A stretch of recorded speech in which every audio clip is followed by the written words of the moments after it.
Football, bloody hell. But they never Good evening and welcome to the latest edition of Football Bloody Hell. Tonight I've got my co-host Carl Levy as always, and tonight we've got our good friend Andrew Walker joining us. How are we doing, boys? Good, thank you. Yeah, better now. A lot better. Yeah, A lot better. Yeah. So I suppose we better get straight into it. With everything going on.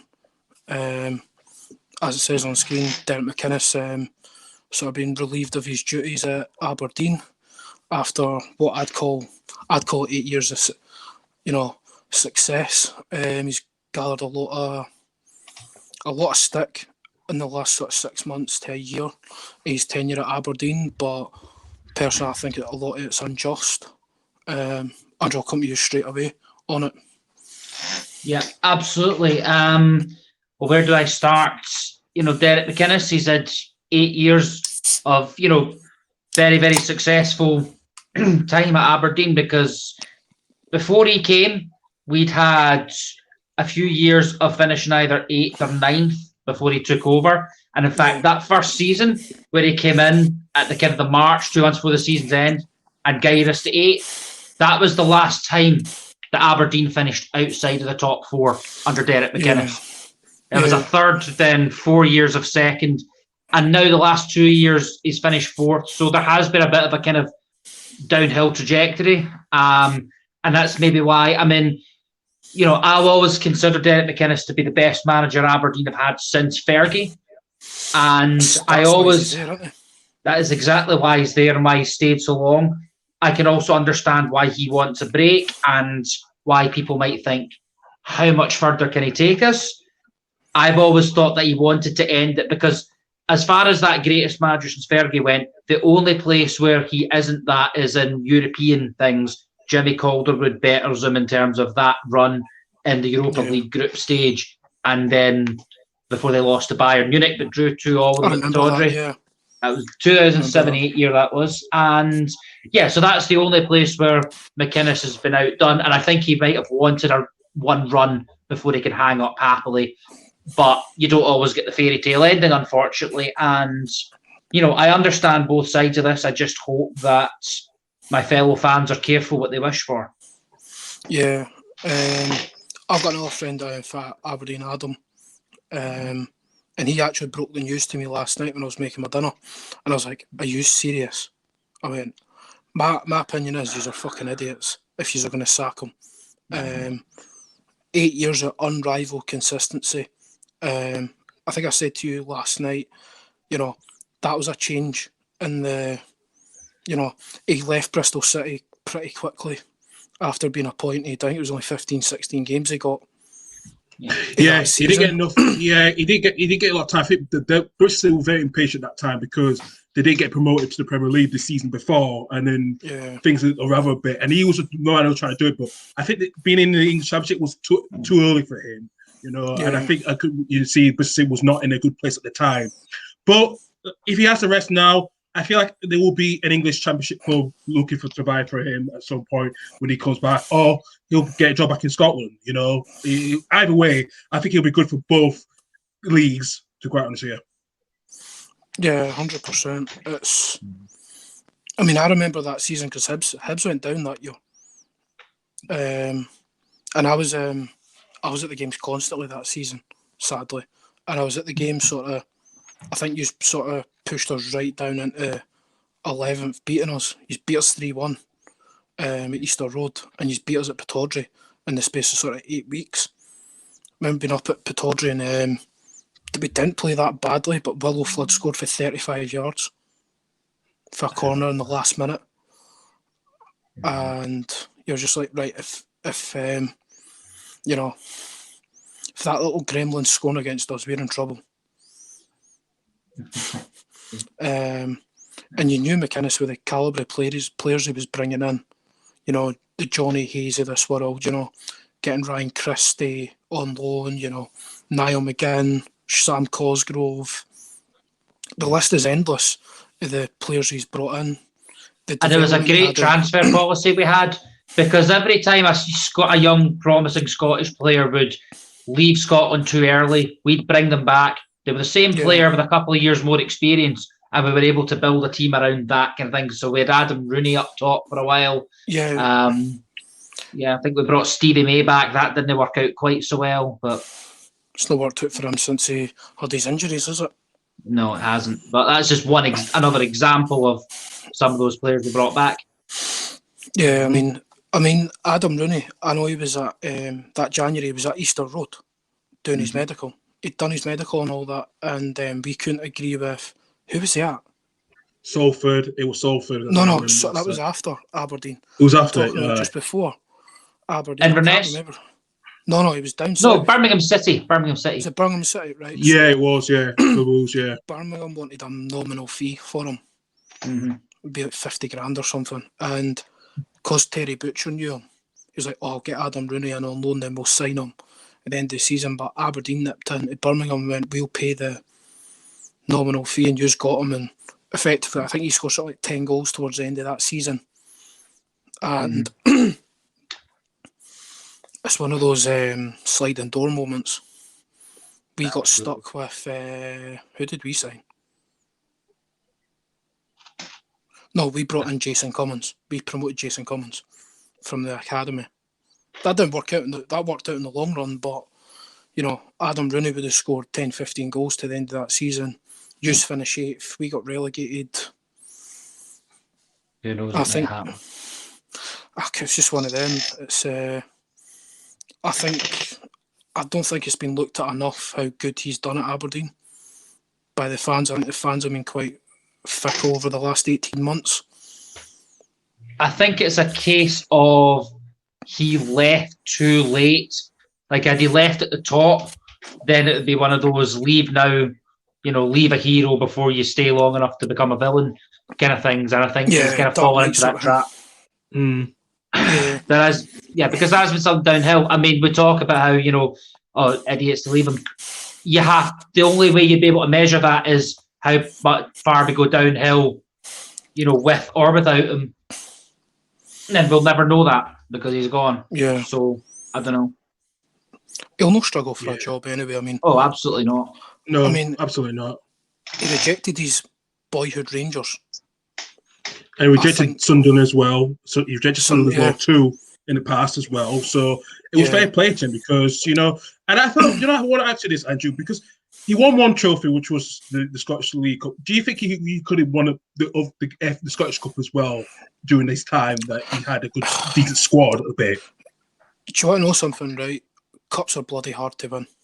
Yeah. I mean, that final, who did you beat in the League Cup final? It was Inverness on penalties. I was there. But that was funny you mentioned St Johnstone, though, because just before I came on here, I was watching Report in Scotland for God knows what reason. And one of the things that one of the fans said, it's like, we won a cup. St Johnstone have won 2. In that same time period. Yeah, and Hibs have been to 3. Hibs have been to 5 finals in that time. And won 1, yeah. Excuse me. And no, I think cup football's all on the day, isn't it? It's not like league form. You go, right, we'll get a point here and we get 3 points there. Exactly. It's if you don't turn up on the day, you're out. Yeah, and I remember that this is one game that springs to mind with McInnes. Remember when you beat Celtic 2-0 at Aberdeen at Pittodrie? Paul Quinn got the second goal. You played Hibs at Easter Road on the Wednesday night. Yeah. And you got completely dominated by us. We beat you 2-0. I was there. Yeah. I was buzzing because I thought it felt like the attitude of the players is, we'll turn up and we'll just sweep Hibs aside. When we just beat, I think we just beaten Rangers at the weekend as well. So,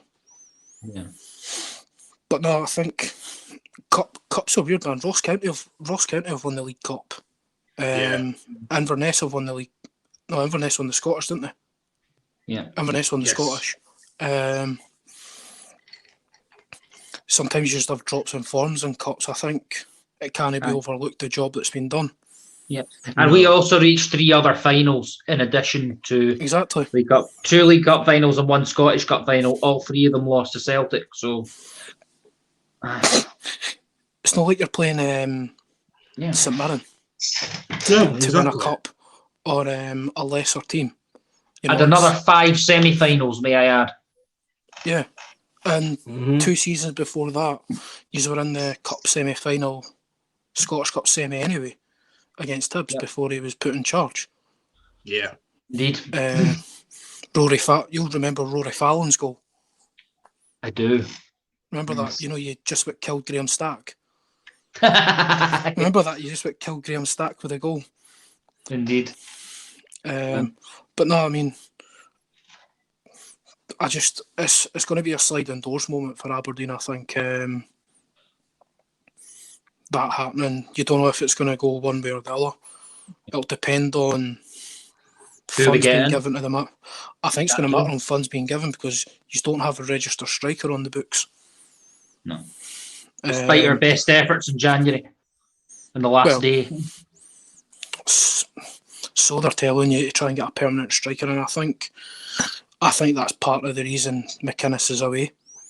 The relying on, as you said, the good players coming back up who didn't work out down south, and good loan signings. I think he's made. Great loan signings. 2 years of Ryan Christie. Is it 2 years? He's got him for.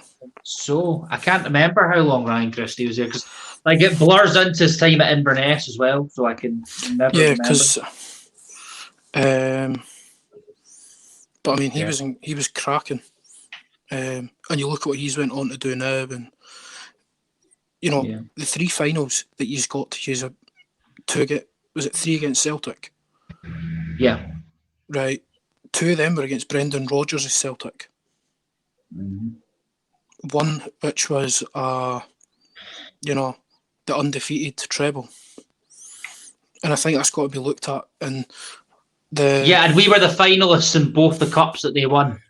Yeah, because he's beat Rangers in the League Cup and you beat us in the semi in the Scottish, which is one of the best Scottish Cup games I've ever been to. You went 2-0 up after 7 minutes. It might have been earlier than that.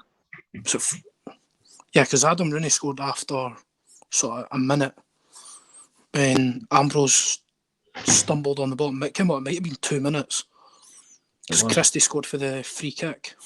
Because I'm trying to remember it being in the seconds and not the minutes. Yeah. I remember sitting there going, oh, no. It's going to be one of those days. And then Lennon makes a change, takes off Aberdeen's favourite son, Fraser Fivey, who was never a favourite of mine, and brings on Grant Holt, who was incredible for us and got us back in the game. And then Johnny Hayes scores a deflected goal. He's just. I think the cups. I think you got to look at who you're actually playing. You're playing Celtic. Yeah, it's true. One of their players, Wages, plays for the whole of the Aberdeen team. It does. Gerrard coming into Rangers, he took the quality from here right up to here. You know what I mean? It's one of along with taking Ryan Jack, or was that before Gerrard? That was before Gerrard. That was before Gerrard. Yeah, it was because I was at the last Rangers game before sort of Gerrard came in, and they were a shambles. Absolute shambles, and 3 years later, I assume we'll be getting to that later on in the show. Yeah, we will. Coming on to that, Andrew, that obviously that terrible thing happening. The weekend for you. How do I describe this? I live in Drumchapel, and anybody who knows Glasgow knows it's a very true blue kind of area. Yeah. And if you've ever seen Only Fools and Horses, there's this one scene with Del Boy and Rodney, and Del Boy's talking about how much he's enjoying himself, and Rodney says, yeah, but the problem is when you enjoy yourself, nobody else does. That's how I felt about Rangers. Rangers is the metaphorical Del Boy in this situation, and It's why my weekend wasn't quite as good as yours, Andy. Oh, you know what?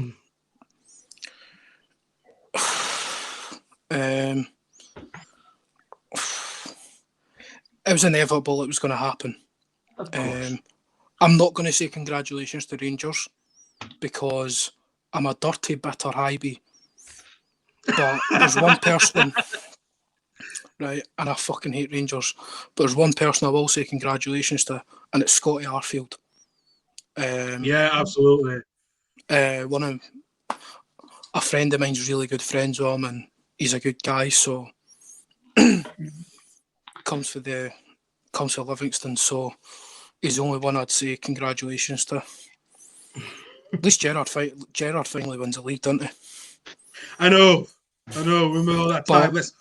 Let's not fucking slip. And that moment happened. I'm like, yeah, you fucked that one up, mate. I think I'm not sure it can be overlooked how well they've actually done this year. No, it can't. I mean, no, they've been. I mean, their European form's unbelievable. As much as we don't want to back them to do well, we will. True. Because it's, the coefficient. Scottish football coefficient. Yeah. Exactly. Mm-hmm. I mean, because they'll win the title if Hibs finish third, we're going to go into the final qualifiers, the Europa League, where we're going to face, a good team. Aberdeen are going to get European football, and there's going to be another European place, depending on the Europa Conference League. Yeah. Conference League. Yeah. Mm-hmm. So usually, I think Aberdeen will get into the Europa League, and I think fifth place gets the Europa Conference because of the Scottish Cup, depending on who wins the Scottish Cup. Yep. Although a Scottish team is likely to drop into the Conference League from the Europa League if they don't make it to the qualifiers. Yeah. That is true. Yeah. Which isn't we can't look at that as a negative. No, we can't. No. And you sort of got to look at how much he's actually changed Rangers in the last sort of since Jimmy Nicholl and Graham Murphy were in charge in 2017. Yeah. Drawn 5-5 to Hibs, and you knew the levels were going to rise. I think it was inevitable. The levels were going to rise because of the calibre of the person that Gerrard is and the players he would attract. I mean, I don't think he's anything without his director of football. No. What's his name? Michael Beale? Yeah, Michael Beale, yeah. And Gerrard took a huge risk to come up to Scotland. He took a huge risk because he was at Liverpool as the academy manager. And, Klopp said, yeah, you can go. Because I think that was that time when you see all the former England players, that part of that golden generation was getting managerial jobs, including Lampard was getting a job at Derby. So there was a lot of things were going on. I thought, okay, this is interesting. Gerrard at Rangers, this is going to pan out, And like I said, it was coming, but it was not. It was coming slowly because he knew he had to get at least a few seasons to get the team that he wanted, And like I said, they beat Celtic this much as the season, and they beat them last season before the season ended due to the coronavirus pandemic, and it was bad.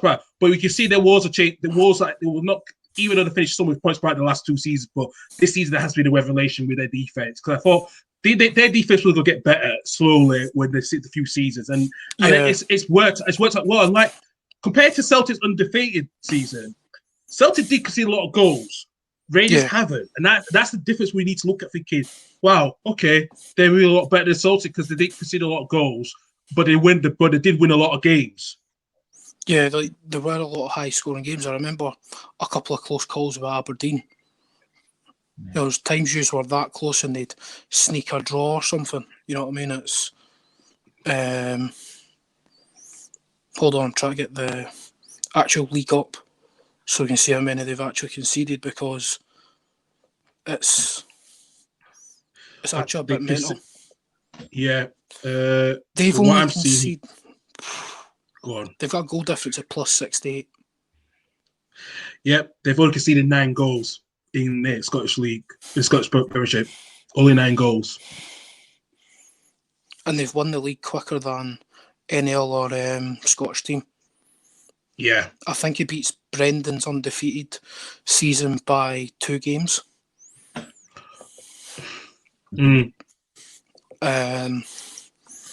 Just think the task was huge as well. I mean, Rangers were in free fall when he went in. Everyone was laughing. Yeah. And I think he's made a huge change to Morelos in the last sort of year. I mean, you can't take that fight out of Morelos, but, you know, he's not scored 20 goals this season. You know what I mean? Yeah. He's scored a lot in Europe, but he's totally changed his game. Yeah, well, look at it last season. Look at it when Celtic won that defeat season. They scored 106 goals and they conceded 25. And that was a plus 81 goal difference. Yeah. The thing is, I think the game sort of Celtic would draw. Rangers are getting the 3 points. The Ryan Jack goal against Kilmarnock, Morelos against Livingston. We're forgetting something important, though. Rangers are 13 goal difference away from the Invincibles, but they've still got 6 games to play. Yeah. They could still win all of them like 2-0 or 3-1 or something, and then they'd be right up there. Yeah, absolutely. It's entirely doable. And obviously the links are now going to be massive with the Liverpool job. I think it'll be too early for him to intensify. Yeah, I think it'll be too early because we know that we just heard word from earlier on today that Klopp is not going to be. He's not going to leave. Yes, the German national team job isn't going to be available after the summer, but he ain't going to go. It won't be him. I think Gerrard will be a local manager, but not between now and the next 2 years. I think Klopp will see out his contract. Then I think there will be some point when if Gerrard's done well the next till Klopp's contract ends in 2024, then I think Gerrard will take over then. I think with that, I think Gerrard needs to set a legacy at Rangers and not jump out quickly because Celtic are in free fall now, you know. There's talk of Odsonne Edouard going to Leicester. Obviously, Lee Griffiths, everyone knows he won't be happy there. Albion Ayeti's been a glorified flop, and Klamala's, I don't know what he does when he's on the field. You know, there's a goalkeeping crisis at Celtic. They can't defend to save themselves. There's too many lone players there.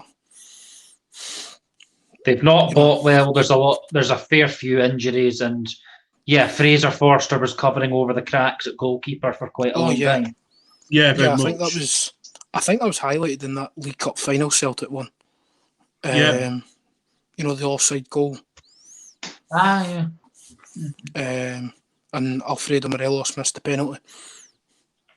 Yeah. But no, it's one of them you can't not look at and think, Jesus, what a job he's done, you know.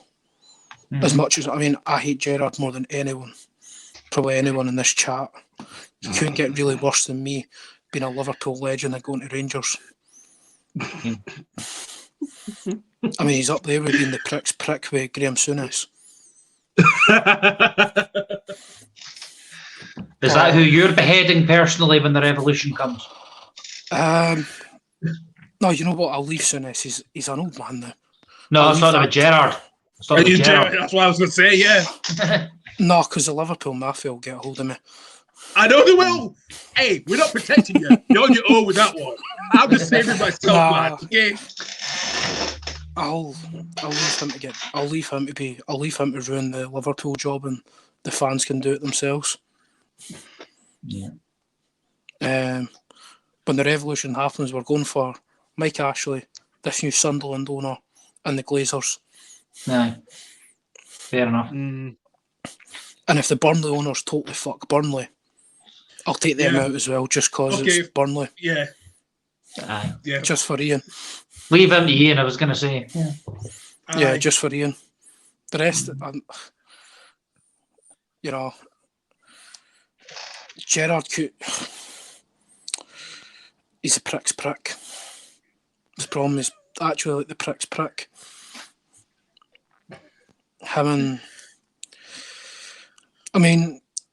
It's just glorifying seeing him on Sky Sports just now. It's great. And like Roy Keane just looking at him being like, I saw it. Him and Michael Richards just sitting there like, oh, you're I can only imagine what's been said off air. You know. I know. I love how Souness and Keane have bonded over their hatred of Paul Pogba, though. That's an interesting wee tenet. Yeah. The thing is, Keane rates Pogba as a player. That's the thing. Like, Keane proper rates him. Souness just isn't having him at all. No. Yeah. So with Keane, it's an infuriation that he doesn't deliver at that level. Yeah. As opposed to, it's untapped potential as opposed to mere don't like you, don't rate you, kind of thing. It's a different kind. Yeah. He's seen him when he was younger at United, so it's one of them. Yeah. You know, Keane's in that sort of Manchester United sort of bubble circle. Yeah. Probably still in the group chat with the likes of Gary Neville and all that, being like, check this player out, you know what I mean? I would love to have been a fly in the wall in the class of '92 conversation. They're talking about Salford City Reds. Hey, Keno, you in? Nah, you're all right. No. You're all right. Yeah. And then sort of Betts gets involved at the back end. I'm not getting fucking involved in that. No. That's a lot of shite. But see, on that, I know we're going everywhere, right? I think that's them getting ready to go and get United. Prove that we can deliver at a lower level, work our way up. Yeah. I mean, that's it. That's sort of a dream. It's a pipe dream, but, you know, Beckham's sort of got untapped money. But there's always like what they said in the Class of '92 documentary. Fans are like, once we get up to a certain level, like League 2, League 1 borderline, where they pretty much almost are, they're going to be like, I'd rather just go to Old Trafford, it's just down the road. Yeah. But if you've watched the TV season, Gary Neville is an absolute fucking psycho. He's a psycho, man. Like, I know he hates Liverpool and I know he's quite an angry man, but see, when you watch him, Sky must be sitting going, stop swearing, Gary. Please, shut up. Like, so, yeah. Because he's like, oh, for fuck's sake. And, you know, his whole thing with, like, Graham Alexander's that if he doesn't get a fucking result today, I'm going down and sacking him myself. And I'm like, you're a savage. You know. He wants to be the manager, doesn't he? He does. No, I don't think he'd ever go back into management after the Valencia period, which Carragher won't let him forget. No. I remember Carragher when he put his feet up on the tail, like, yeah, this is what we waited for. Yeah, this is what we waited for. Yeah, it was comical, man. The thing is, that was never going to work. The whole Valencia situation, it was never working. And even he said he shouldn't have done it, which is went exactly as we expected. Oh yeah. But I know we've sort of digressed there off sort of Gerrard and. Aye, where were we? We were Gerrard, Rangers winning the league. Yes. I think it's got to be looked at that Celtic have been absolutely abysmal for the last sort of 2 years. Yeah. That can't not be looked at. We've covered up a lot of cracks. We've papered them over. Fraser Forster done a lot of that, and sort of Odsonne Edouard getting them out of jail. Griffiths in the Scottish Cup final in November. Yeah. It also gives you a great appreciation for how good a coach Brendan Rodgers was. Because obviously level coaching. Elite. Because obviously after what happened at Liverpool, we kind of as a bit of a lower ebb, and Celtic did very well to get him. Because like all his fundamentals were there, it's just that he'd taken a bit of a hit. Still all the fundamentals were there. Top rate manager. And the Celtic didn't know what they had until a couple of years after he'd gone. See, I know I talk about open goal a lot. I do get a lot of my points from those boys. But see, when you hear like Kieran Tierney talk about Brendan and how much Brendan's attention to detail, and he's not a nut job to like go for people or that. He very rounded character, and you know, the Liverpool job probably did kill him a bit. It did, and I think coming up to Celtic was going to have to redeem himself after the last 2 seasons when they did finish second, and then they just struggled a little bit the last 2 years he had, and that's why I think going to Celtic was probably the right to hone his skills, to get the skills again, and probably at some point get a better see what he's doing at Leicester now. It was a good medium level job between Swansea and Liverpool, the Celtic job. Yeah, it was. Being sort of close to the Celtic bubble now, as I am, right, it's not the greatest at times because they're a bunch of entitled fucks. And by the way, I call my missus an entitled bitch all the time, mate. But Happy International Women's Day, everybody. Yeah, this is why we go further than that. Yeah, I'm just talking about the Celtic fans. I'm a feminist at heart. I've been brought up by women, man. Come on. Yeah. True. But yeah, brilliant. you done me a bastard there, Andrew. Well done. You done me a bastard there. I love that. But no, Celtic are a bit of an entitled fan base. Go on. I mean, I think they forget if it wasn't for the Highbees, they'd all be Huns. Okay, yeah. Listen, we sing that to them every game, man. Every game. It's brilliant. I mean, they'd all probably support Partick Thistle or something, let's be honest. Rangers and Celtic are just hearts with sectarianism as a selling point. Absolutely. Well, that's what I think. Well, digress again, but that's why Hibs walked away from all that. Yeah. See, when you walk into the... Carl, you know where I'm talking about, down Sunnyside at the Hibs Club. You walk in and it's Erin Gobrach going in the doors. And I always go to that and tap the... I have heard about that. Because I love the history of my club. I know exactly where it comes from, you know what I mean? It's all the history that Celtic claim to have about them that actually don't. Aye, they're just Hibs with a $1 billion fucking owner. To be fair, we've got a $1 billion owner. He's just doing it smartly. But I just think Celtic replacing Brendan Rodgers with someone who got sacked by Hibs just tells you everything. I mean, fine on an interim basis, but you're never appointing Neil Lennon. I was with Celtic fans after that final against Hearts, and my good friend Craig, with his dad, I was like, so does Lenny get the job? And I was just like, I fucking hope no. The football. I remember that cup final. I remember I was going for it to Glasgow for a gig at the garage. Good little cracking little place for a gig, and sort of met him and his dad and said I was shitting myself because I couldn't stand Hearts winning the cup because it put us out that year. And that was the same day that I was at Celtic Park, ironically enough, for the Glasgow Warriors final. That's right, yeah. Yes. Yeah. Because I was talking, the guy I met was a Celtic fan as well, and he was saying the same kind of things about Lennon. And I'd been a bit kind of out the loop about it and thinking, well, what's wrong with that? Oh, okay. Yeah, he's sort of polarising character. Because as much as we are kind of like talking about how great Rodgers is now and how bad Lennon was, my understanding was I had a bit of an eye on Europe, and I was thinking the way Brandon Rodgers plays Celtic in Europe, they're never going to get anything. Lennon might be better for Europe, where he can kind of like sit back a bit more, playing the counter. You're not going to beat Barcelona playing their own tiki-taka at their own game. You're going to get absolutely turned over. Whereas, yeah, exactly, they did. You have a better chance playing Lennon's way. Well, I was actually at that game when they beat Barcelona 2-1. Remember that, Tony Watt? Mate, not going to lie, coldest night ever in Glasgow. When you get off the bus, right, it's such a long walk up to Parkhead because they park in the factories, just down the road from Parkhead. I know it. And you're walking up and it's like, oh my God, it's freezing. Bovril in each hand. Wanyama scores inside 4 minutes, so that Bovrils have went. The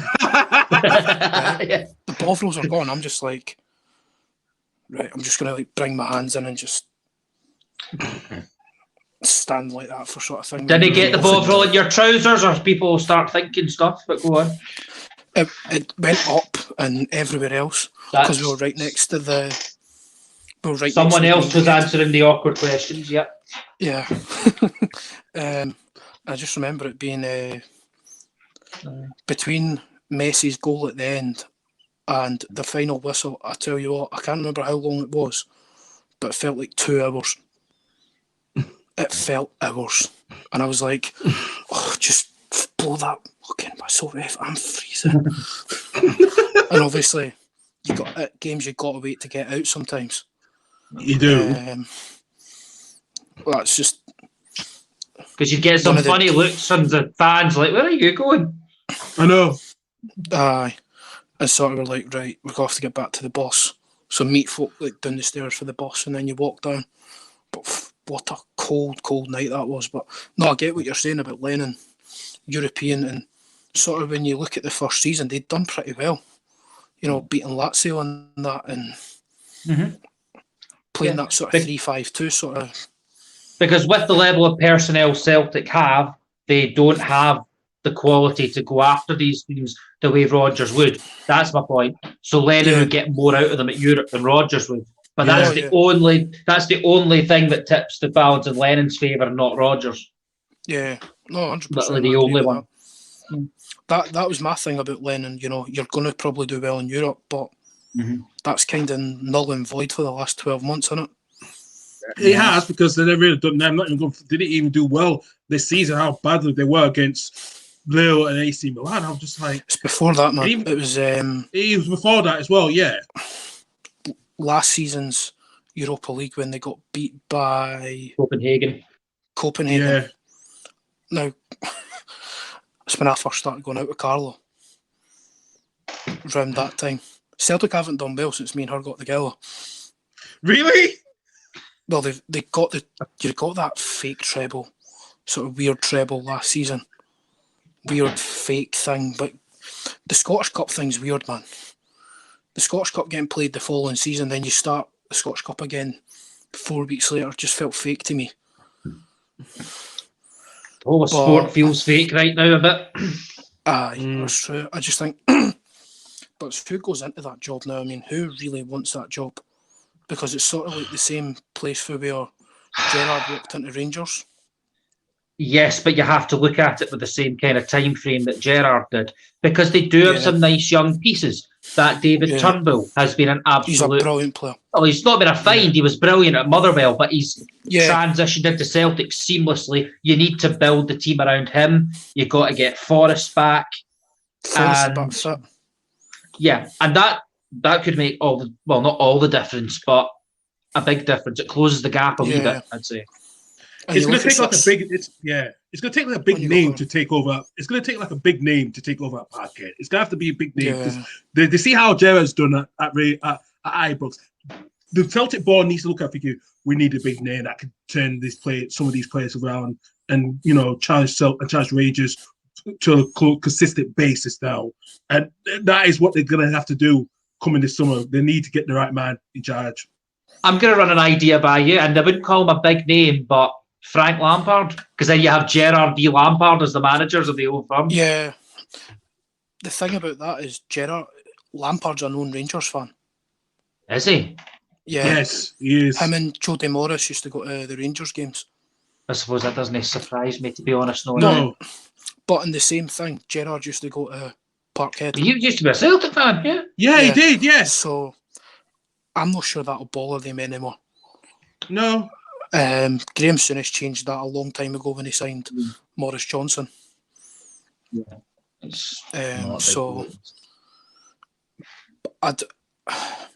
Lampard, with the caveat with Lampard, right, he's going to need someone who knows he needs a director of football, and he needs an old head in there with him. It's kind of a shame now, right? And God rest his soul, Tommy Burns isn't with us anymore. You know what I mean? Tommy Burns, he's one of the few unifying characters in Glaswegian football, yes. Yeah. Very much, yeah, he was. Yeah. A head like him going in with someone, you know what I mean? Someone like him being in and around Parkhead. Yeah. So what other names do we have in mind? Assuming that we don't get that good a director of football, who else we got in mind for a big name? Director of football? I don't know. No, I mean just for a manager, assuming we don't get a director of football that calibre. I think if you're Celtic, I think you got to go proper big. I think you got to go and speak to, there's a certain ex-Celtic player working with the Belgian manager. Martinez knows Scottish football. Still keeps his eye in. He always bought Scottish players when he's been at his clubs. And obviously, Sean Maloney's, as Celtic as you get. Bring him in with him. Bring them two in. It would be hard to get him in, especially if Belgium let him go. But like I said, Belgium is not sure. I'm not sure it'd be that as hard as people say. You wait till after the Euros and then it becomes a lot easier. Yeah. You don't mind with Van Gaal. Yeah. I know that's two totally different scales. Oh, of course. Yeah. But you're sort of looking at, if you're looking at big names, wanting big names, Martinez, Bielsa, Benitez, Lampard, Eddie Howe. Would Henry be in that category, or is he under that? That's fine. He's way under that. Because that's exactly what I was going to say. Yeah, earned it. Him, Vieira, and all that didn't even come into it for me. Because them two had two bad experiences at the clubs in Europe. But Vieira had a bit okay-ish in America, but Henry did it a little bit. So it's just you're right. It's funny who replaced Vieira at New York, though. If any of you know. It's funny in a way because Ronnie Dyler. Vieira. I know it is funny in a way that how that happened because after Vieira went in, after left, I thought, okay, Man City the City football group would have just done the usual, take someone from the Man City staff and put them in charge. Yeah. But when they got Dyler in, that didn't work, and then have to put one of Guardiola's right-hand man in now, at this moment. Dyler's still there. Is that still there? Yeah, Dyler's still manager. Wow, Positive he is. I'm sure he signed a new deal. Hold on. Yeah, because they had I'm sure Dyler's still there. They had Pep right-hand man as well. He's still there. But I don't know if he's still there. So it was before Dyler come. Yeah, that Pep right-hand man went in. Yeah. All right. Yeah, because... Celtic can't afford to go for a Ronnie Dyler, John Barnes, Tony Mowbray. Oh, God. No. They need a Brendan Rodgers level of manager going in there. I don't think Lampard's a bad shout. Really don't. I just thought it'd be funny to see Gerrard v Lampard as the old firm. Yeah, I think it's quality. Yeah, they're more better than we saw Gerrard and Lampard play together. So that's what I would say. That would never... That should have always been an either or, and England could never work that out. But that's another tangent rabbit hole to go down. Oh, yeah, exactly. I was just going to say that. Right, and see on that, right, you didn't need to have both of them because you had Michael Carrick and Owen Hargreaves. I know. Well, Hargreaves was more injury prone, so that was a problem. Yeah, but you had Michael Carrick. Yeah. But that's another story for Jesus. That's a good one. Yeah. But yeah, the whole thing of Scottish football is all going to change over the next sort of 3-4 months. Where McInnes, Scotland's third power. It's going to be the Hibs finishing third for only I think it's only the third time in the last 20 years. I can remember one other time. Mowbray and McLeish. Back when you had Brown and Thompson, and then McLeish when you had golden years. Yeah. And then McLeish when you had, was it Frank Soze and people like that? Great players. Soze, Latape. Latape, you could Muller a free kick, that Frank Soze. That's the one I remember. My favourite goal of his is actually when he loses his front teeth against Hearts. But that doesn't surprise me in the slightest. No. Right, the best thing is he played on. Oh yeah. Jeez. He got something put in his mouth, right? Like a gum shield. Yeah. Yeah, like a gum shield sort of thing. Yeah. I think they froze the gums and put a gum shield in. He's like, I'm not coming off. Just epitomises the great man. Yeah. But yeah, Hibs finishing third is... People don't even realise how big that is for us. No. Considering how good Aberdeen have been over the last couple of years, and Motherwell fell off this season, Kilmarnock falling away. Staying with Scotland, right? Because I think I focused too much on down south on this podcast previously. I mean, last week was English based, basically the whole thing, wasn't it? The 2 hours. Very much, very much so. We've redressed the balance nicely so far. Yeah. Who's going down? We're going to talk about the top. We're going to talk about the bottom as well. Yeah, we do.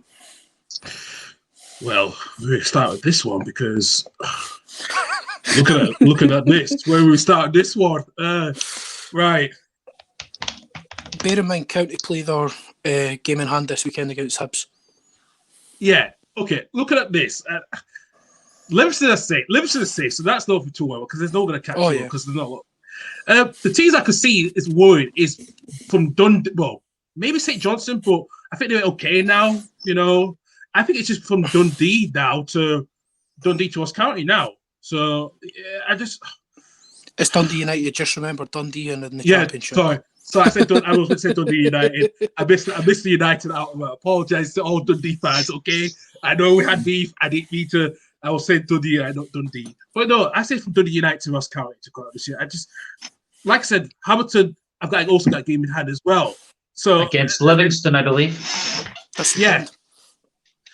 think is it this weekend? It is this weekend. Yeah. Yeah, I thought it would be. Yeah, it is. Livia at home to Hamilton this weekend. Yeah. So if Hamilton can get a win, it put a bit of pressure on Ross because Ross County have got a worse goal difference than Hamilton. So it's quite tough. And even Kilmarnock has got a bit better than the other teams, both of them, except for Motherwell and Dundee United. And Motherwell just went and won 2 games back to back. Yeah. Done us, which they were well worth the 3 points. Killed my birthday weekend, that. Absolutely killed me, man. Had to be the son of Andrew Cole, scoring.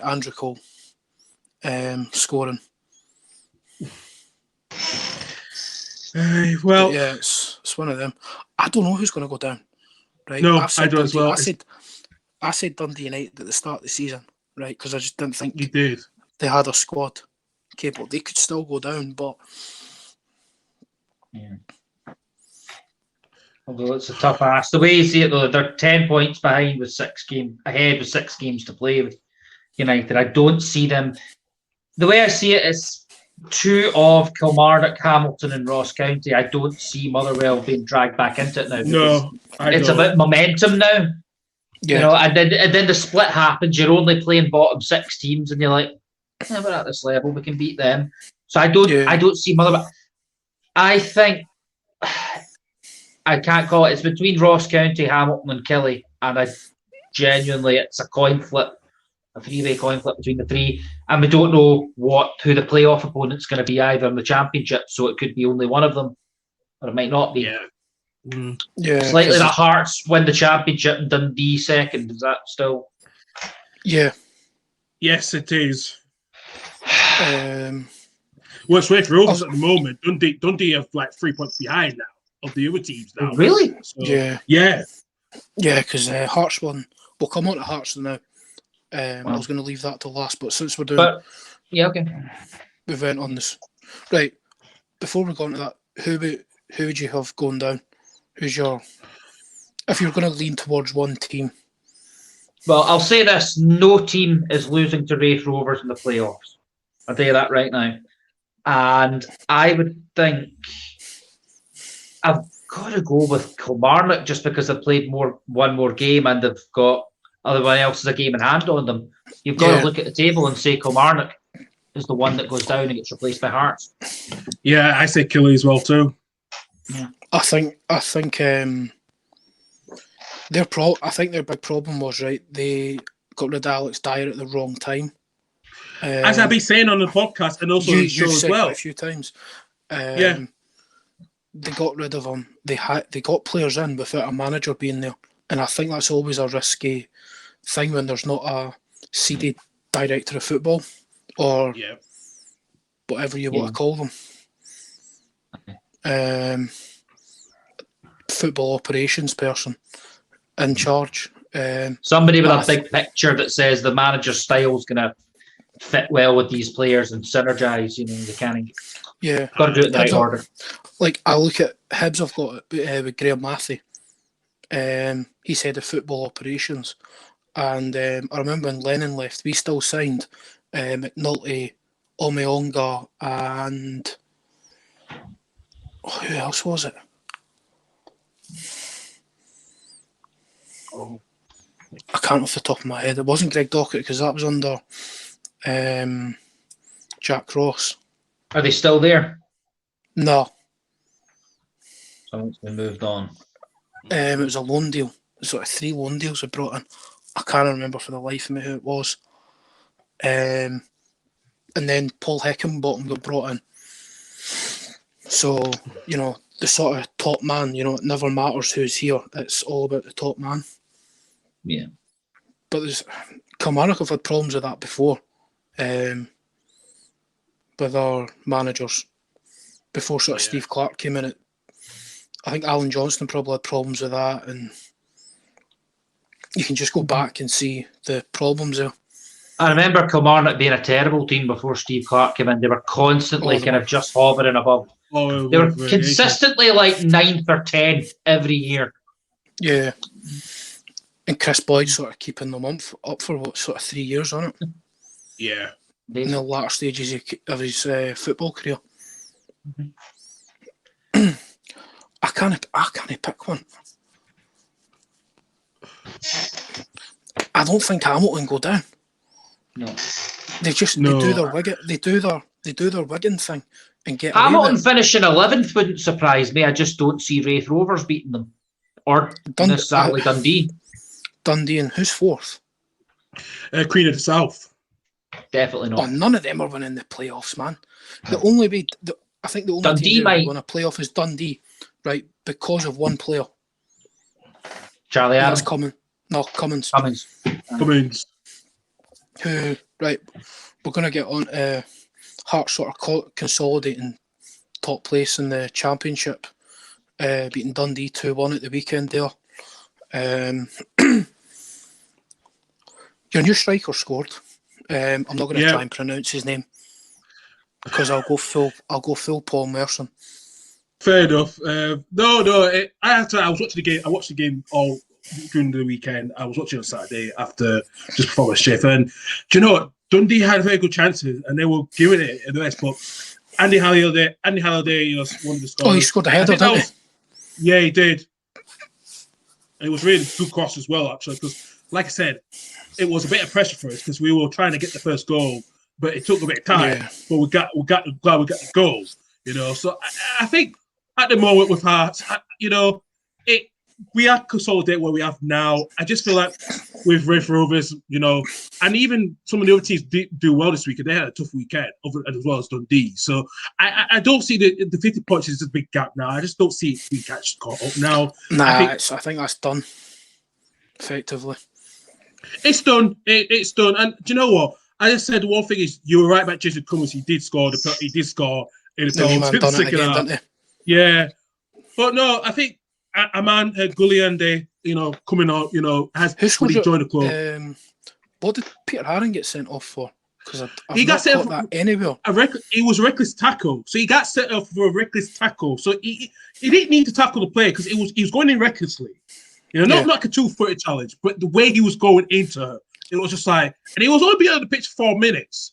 And Peter Harry his didn't play last season, Peter Harry, because I think he was injured last season. So he had, he's not played for about 18 months, 2 years. 18 months, yeah. So it was a bit surprised because I was saying this to my colleague Finn, because he's a jumbo as well, and I told him what happened. He was really surprised, and he said, "I said to him, I'm not surprised if Harling does not like go." Peter Haring, though.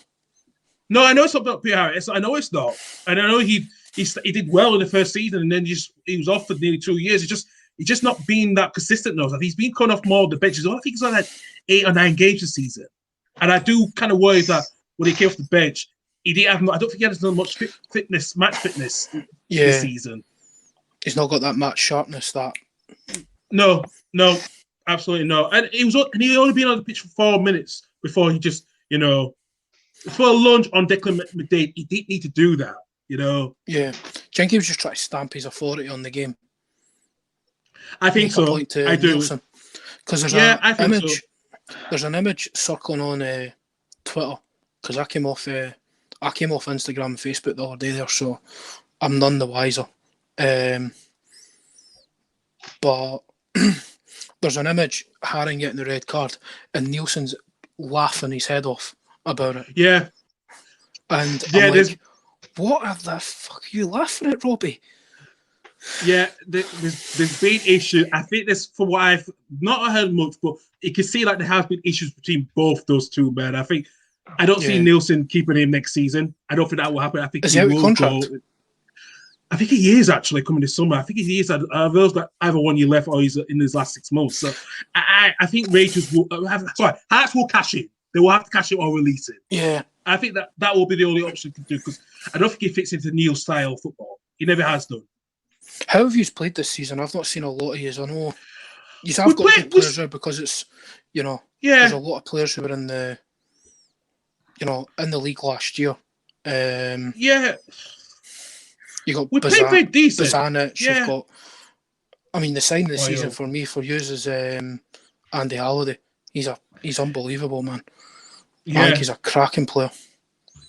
Yeah, no, we've been decent this season. It's been a little bit better than we thought when we got Nielsen back. But I think the last couple of weeks we're just not being consistent enough. We had, getting 3 draws, the last few weeks, which has been a bit of a tough one. But we have been very consistent. We have been consistent anyway. And I just feel like the other teams below us are just not being not be taking the chances. The moment they're taking the chances when we've lost or drawn. So we've only drawn 3 games or lost 3 games this season. So, and especially because it's a shortened season as well, I think that's why I think it's given us a huge advantage. Because if it was going to be like a long season that we usually would do in the Championship and the lower leagues, I think it would have been a little bit close. But I think there would be at least about 7 to 8 points behind or whatever. But because of this 15-point gap, we're uncatchable. Done, and like I said, it's done. We've only got 8 games left now. And I just don't. Yeah, so I don't see anyone catching us really now. I really don't. And like I said, Rafe, Dunfermline, and Queen are on 27 points. So second place is up for grabs pretty much for the playoff semi-final. Dunfermline fell off, haven't they? Yeah, they fell off badly. They fell off an absolute hill, man. They were right up your backside at the start of the season, especially when they beat us at home. East End Park. Yeah, no, was it at home? Was it at home? Yeah, it was at home, and also at East End Park as well. So but the last few weeks for them, actually, it's not been good enough because they've just had 2 wins and 3 losses, and the rest has been draws, and 1 game was postponed. So they really have been struggling a little bit, and they've only been at the top table, at least first place, like twice in this season. So I just feel like there has been not been a match effect, and these teams have not been matching what Hearts have, because the Hearts have got the bigger budget and all that stuff. So I thought they would have been a little bit creative, those teams, the teams that are chasing us, but they haven't. And it's not a surprise. Dunfermline have got a good team, man. I mean, they've got a cracking squad there. But they signed Stephen Whitaker this season as well, Yeah, they got Stephen Whitaker there off Hibs. They signed Fraser Murray on loan, and if you want a highlight reel, go and watch his highlight reel this season for free kicks. Jesus, like, honestly, 34 in it for 30 yards. He's just pinging in the back of the net. But and they've got youth in there as well. Yeah, they've got a good squad there. And there's a defender called Lewis Mayo that I've been keeping an eye on for a while, because he came through one of the SFA performance schools. So it's kind of one of those kind of really good young players that I want to see as well do well. Yeah, on loan from Rangers. Yeah, they've done well with their loan deals, Dunfermline. They look good. You got Stevie Crawford in that? They are Stevie Crawford the manager. I would imagine. He's the head coach. Yep. Coach. Yeah. Dunfermline legend, isn't he? Yeah. But he's a legend for you as well, wasn't he? Or did he not stay long enough for that? He was in the team that went down, and then we got promoted, and I think we sold him because Kenny Miller was coming through. He was on loan the year. Yeah, he was on loan from Hibs to Dunfermline the year that you got promoted back up. 99, he must have went in the. He must have went in the January because he was there at the start of the season. Yeah, that makes sense. That was the first year I followed football. It was the year Aberdeen were bottom but got saved by Falkirk given a shit stadium.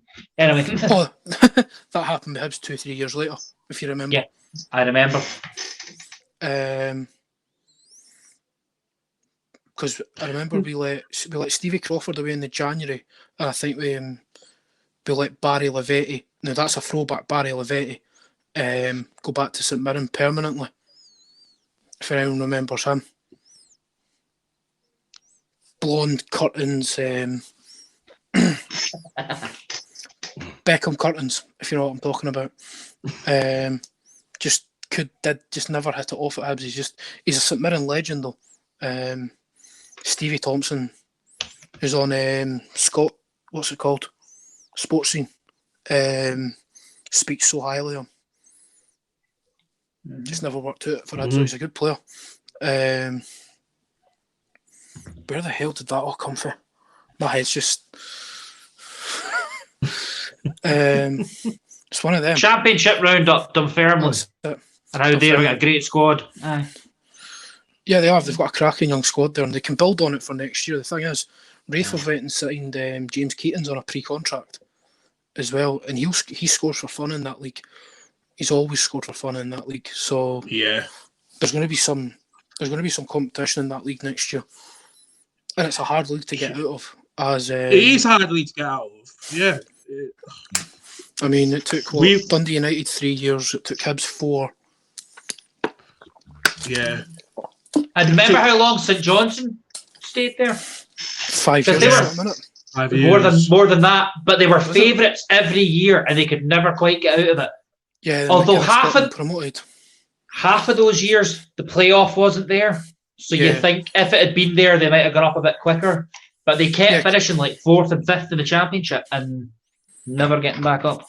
Yeah, because I mind Hibs played them in the League Cup semi-final and they took us to extra time. And McInnes was actually playing for them.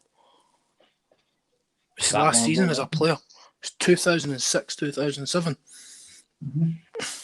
And then obviously he got the manager's job. It's funny how that's just rolled right back straight to McInnes, isn't it? Very much. It's his show. The show's dedicated to him. Do you think he'd go to Dundee United? I know he played up there for a couple of years. Kind of Mickey Mellon ends up, That would be it would be a statement of intent for Dundee United if they did, and a big one. If I'm a fan, I would love it. Kevin Keegan style. Well,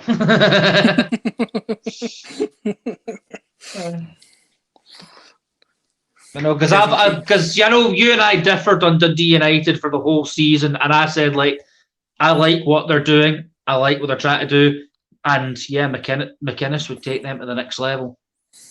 No, I'm just thinking out loud because I know he had a couple of years up there, and they signed a lot of big names at that time. And he went there. Is it 2 years he spent there? 3 years, 2003 to 2006. Yeah, he went to St Johnstone. That's right. He had a year at Millwall in between. Did he? Wow. Yep. Can't stand Millwall. Fucking Millwall, man. Yeah, fuck that. Fucking Millwall. Right, we're going to move on to the Ugly Sisters down south into the English League, and thanks for that. The Ugly Sisters League. I think it's probably the biggest result of the weekend is Ollie School and Pep once again. Can I ask you this? How the fuck have you won last 3 games against Man City at their ground? I'm like, how the hell are you doing that? Because I see this, yes, all the other way. I don't care about the t-shirt. I don't care. He's at the fucking wheel. He's just got Pep's number, man. It's just one of them. It's like Klopp's got Pep's number. Well, up to now. Not recently, he hasn't. Not recently, yeah. But, he's just got his number. Right. It's just one of them things. He's got his number. I think we're perfectly set up to play teams like Man City. I know he's tried to change it, try to control games just now with Pogba and all that in the team, but we're best at a counter-attacking team. I know it's not a fan favourite doing it, but... Nice one, Sean. Carr, anything you want to add? But the Ollie Out Brigade. I've seen it. But no, it's just got their number, man. I mean, sort of got straight on them on Sunday there. Got the penalty. I mean, what's Gabriel Jesus doing? What's he doing, man? I don't know. The penalty is the one thing I didn't vouch for, because the way Ole has gone this season, we had the discussion live about how every time Ole plays a top 6 team, ever since what happened against Tottenham earlier in the season, it's been either a 0-0 or a narrow 1-0 loss. I figured this is City. If there's any more than 2 goals in it, I'll be very shocked. There's 2 goals that just the other way. There's it's not going to be any more than 2-0 City. I didn't vouch for a penalty in the opening few seconds. I don't think either of us did. And Pep, that's the one thing that we can talk all we like about how dominant City have been. How often have they had to come from behind? They're good with the lead. So United were able to ask a question that no one else was, and then United are perfect for hitting on the counter when any team is trying to come back from behind. So as you said, it's slightly, Ole does just have his number, and once you drill into kind of why, it makes sense. The thing is, you sort of threw something out being Maguire's not even been as bad as he's been made out to be. He's not been. And as much as I've had a go at Luke Shaw over the last 2 years, he's improved this season. Oh, he's been unbelievable going forward. He's got questions defensively. He drives me nuts sometimes watching, but he sort of reminds folk of Paddy Evra. Yeah. Paddy Evra is better defensively, though. Rio Ferdinand was talking about this yesterday on his podcast. He went, see, between 18 and 18, Evra's the best. He went, but defensively, he always had Vidic or Ferdinand next to him to bail him out. Or would have sort of Park, Rooney, a workhorse there so he could do what he needed to do. Yeah. But no, it's brilliant to see, Luke Shaw back at it, because before his injury, when was it? 2015, I think it was, the injury. Yeah, 2015-16, yeah, it was around then, yeah. It was just around, the game gets PSP as well, and it was horrific injury. Man. It reminded me of Larson's. Remember Larson's I know. really bad. It's horrible. Yeah, horrible. And for all the stick he's took, I've been one of them, by the way. I've pointed the finger at him. For all the stick he's took online, for Mourinho nearly destroying him. And fuck Jose Mourinho for that. Fuck Jose Mourinho for trying to do that to someone. And Ole's just backed him. Ole's backed him. He's given him a rest when he's needed. He's dropped him when he's needed to. But the competition that Brandon Williams and Alex Taylor's is giving him is just taking it to another level. It's helped, yeah. Yeah, it's helped massively. Because at the end, Luke Shaw, back when he came to Man United, was one of those signings where he had one great season in a really good Southampton side that clicked. And then you always wonder, can they take the next step up? And, there's a whole load of them. And that's why, the moment things do start go wrong, people are going to hit them that hard with kind of the criticism. And it's very clear that Ole has just put his arm around his shoulder and kind of reminded him what got him there in the first place. And sometimes that gets lost far too often in professional football. The management, innit? Absolutely. Management at its best. Mm-hmm. So I think Solskjaer's done a good job there. Yeah. And just on the game, I'd see once we went 1-0 up, right, I didn't think we were going to get beat. Yeah. I was like, right, Dean Henderson's not going to concede because he'll come out and claim crosses and he's a good shot stopper. Maguire and Lindelof are ideal to play against City. Wan-Bissaka once again took Raheem Sterling home. Very much again, man. But that's not going to get mentioned because, Sterling doesn't turn up in big games.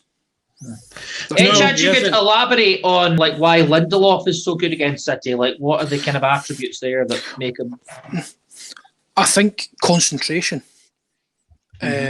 Concentration and all that. He's always good at playing on players like that. If you watched them a couple of years back, we played Juventus. We got beat 1-0, right? But he was man marking Ronaldo. And he was unbelievable. I just think certain players are good for certain games against certain teams. Yeah. So they big themselves up when they're man marking somebody really, really good, but switch off when they're playing their nobodies.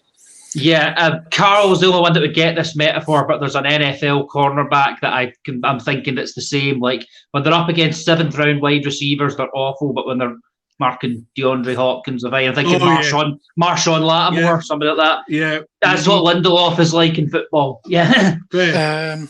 Yeah. I think, you know what, right, see after this I'll actually go and have a look and I'll see what you mean, because NFL's just white noise to me. Oh, no. I just think Lindelof, he can easily be bullied by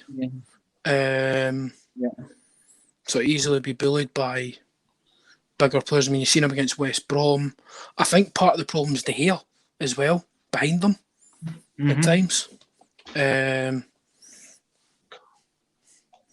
Just he doesn't speak to his defence. Has that been the problem since he joined when he came to Old Trafford a decade ago? Has that been the issue? I think, when he came in, he had Vida and Rio, and Rio said he wouldn't bollock Vidic and Ferdinand, and I suppose they two left in the same summer, and then he had Jones and Smalling, who are two. I rate Chris Smalling higher than I do Phil Jones. Joe Jones, yeah. I think Chris Smalling's a good defender. If you want someone to just head the ball away and kick the ball away, your old style centre back, he's ideal. But don't ask him to pass the ball because he's been taught how to pass the ball. He's got those two in front of him, and he doesn't look like a Schmeichel or a Van der Sar. He doesn't come across as that sort of character. And I hate when balls go in the box when De Gea's in goals, because it's like, right, who's going to head this away? It's only going to be Maguire. And if Bailly's there, on you go. Yeah. Remember when that was an initial problem when De Gea started, but then it felt like in the second third of his career he'd sorted it. And then it's only become a problem again now. I think it's been the styles of play. Also like Mourinho and LVG, he dropped the defence 20 yards. And all he does want to try and play on the front foot and catch people out, the way sort of Klopp does with Van Dijk and Gomez. Catch people out and, flick the ball over. A question is going to have to be asked in the summer. The question's got to be asked because Dean Henderson's now got 6 games to prove, is he the man? And I think this is sort of the last summer that De Gea can be sold for any money. And who's going to actually go and buy him, because he's on easy 400 bags a week. Well, it won't be Real Madrid because it got caught twice. No. So I think it's going to have to be something like PSG. And PSG have always got a goalie problem anyway, so would he go there? We know his wife, his partner, doesn't live in Manchester. She's back in Madrid. I don't know how much you get for David De Gea now.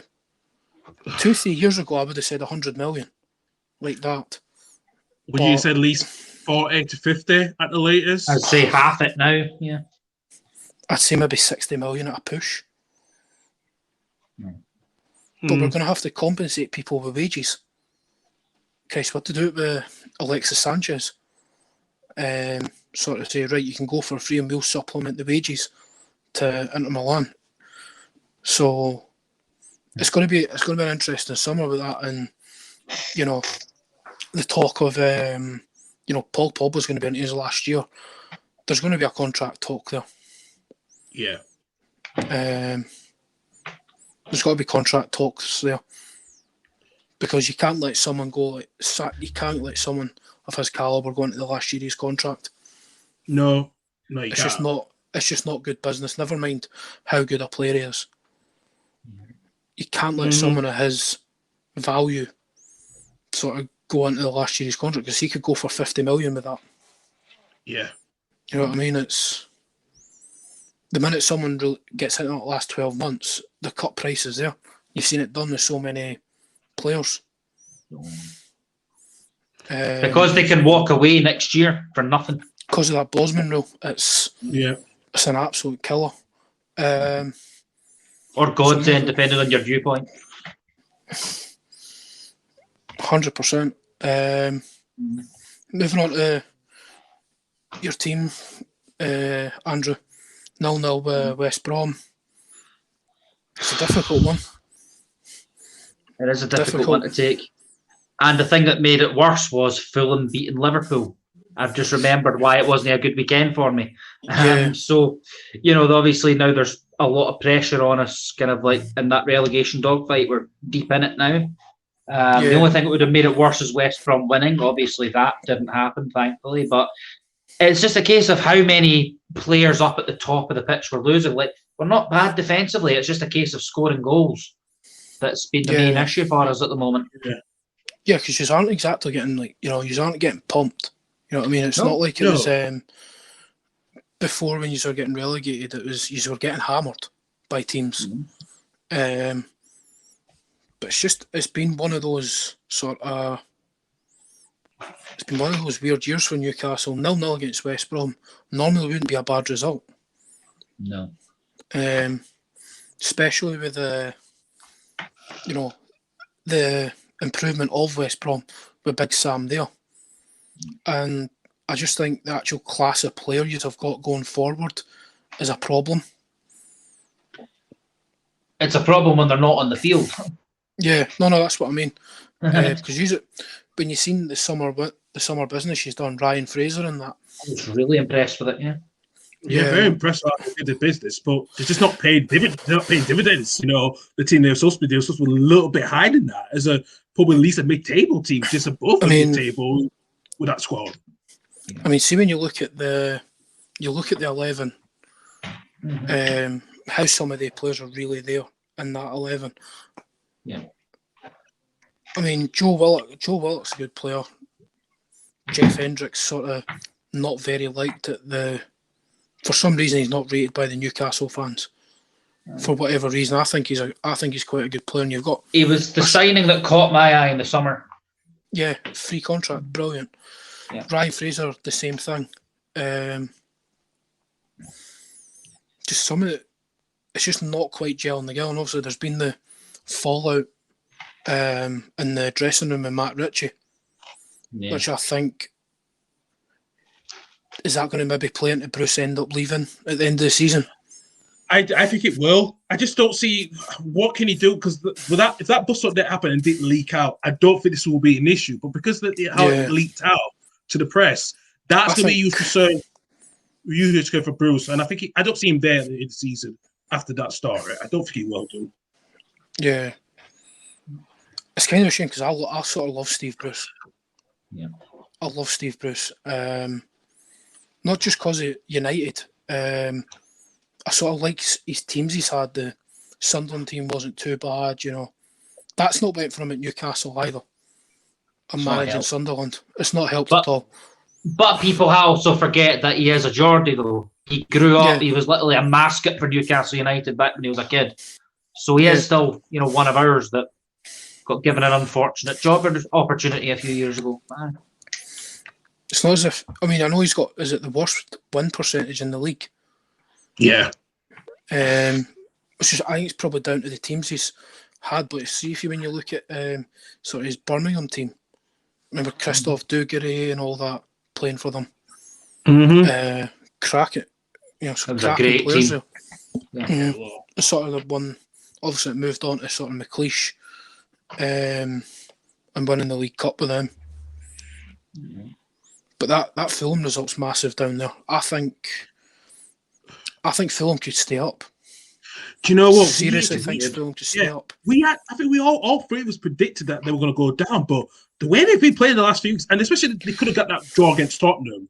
I think I'm now believing that Fulham can stay up now. I think getting the players that Scott Parker needed in the January has helped them a bit with Josh Meyer, who is making a little bit of difference up the front now. And I think his movement's brilliant, man. I watched the Liverpool game at the weekend.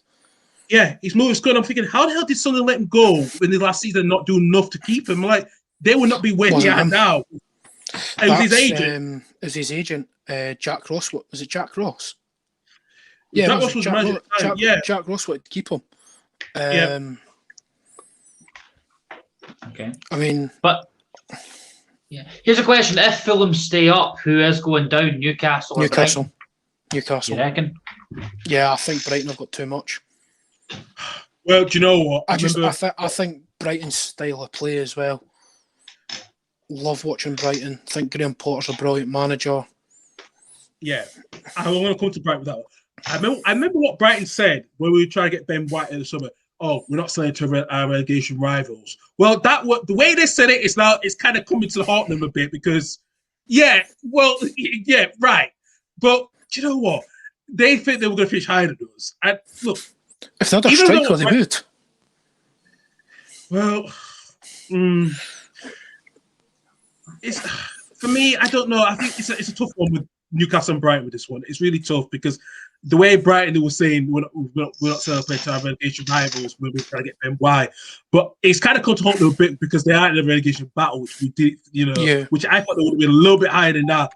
But I would not be surprised if they go down because they have been not being their best. But I do worry for Newcastle more at the moment is the way they're going. I just think it'd be such a Newcastle thing to go down this season, and I don't want them to. Trust me, I don't want them to go down. I love Newcastle. Maybe it's the place I love more than the club. But just great fucking fans, and that club's I mean, the owners are like cancer of that club. Mike Ashley's a cancer of that club, and until he leaves, it's going to be yo-yos. It's going to be a yo-yo thing, and if Newcastle go down, how the fuck do they get back up? Because there's so many. The Championship's so tight. I mean, Bournemouth are going to come again. Norwich will probably be promoted. Watford, yeah. It's going to be one of the hardest championships to get out of. I've said that before though, and both times I remember Newcastle going down, they've come back as champions immediately. Yeah. So the championship being a hard league is nothing new.